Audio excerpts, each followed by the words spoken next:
Service. So the Marshals Service is the oldest federal law enforcement organization.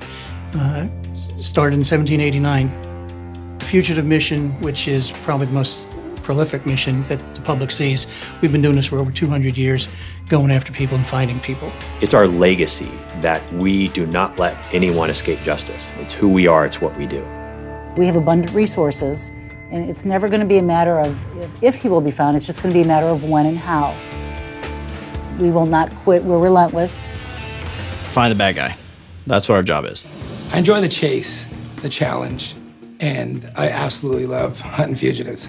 We work all kinds of cases, mostly violent cases, from robberies to rapes, murders, anything that has to do with crimes against children. We go after the worst of the worst. It's our catchphrase. The Marshal Service partners with these state and local agencies because together we have more resources, more information. But we are not necessarily going after fugitives they couldn't catch. Our resources combined just make the process that much more efficient. Through that partnership, we're able to find these dangerous fugitives and get them off the street quicker. We have contacts in, pretty much in every spot in the country. So it's through relationships that it's just a phone call away from a local or state officer to one of the deputy U.S. Marshals, and then the hunt starts. As far as what we're willing to do, anything that's legal. We're going to bring him in if it means paying informants, if it means sitting surveillance in the woods, if it means going out and beating down doors that we're receiving tips on and determining it's not him. We're going to do whatever it takes to bring him to justice.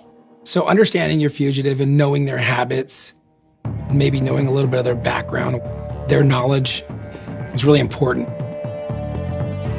Traditional gumshoe surveillance and getting up on somebody and watching relatives' homes and places where they might visit, that's all part of the investigatory process. Then start finding out who he's related to, who's his close contacts, who's his girlfriend.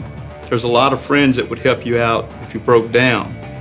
But do you have a lot of friends out there that if you came to him and said, I just murdered my ex-wife, would say, yeah, jump in, I'll give you a ride. Here's some money.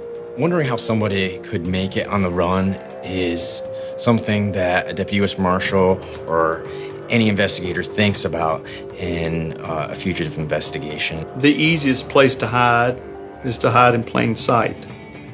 Sustaining that, that's where the problem comes. If you're gonna eat, work, buy a car, there's only so many things that you can do off the grid.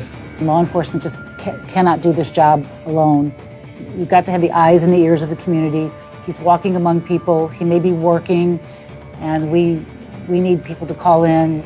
Please keep giving the tips. We'll take anything you have, we'll look into it, we'll investigate it to the nth degree, and hopefully the next one will be the right one.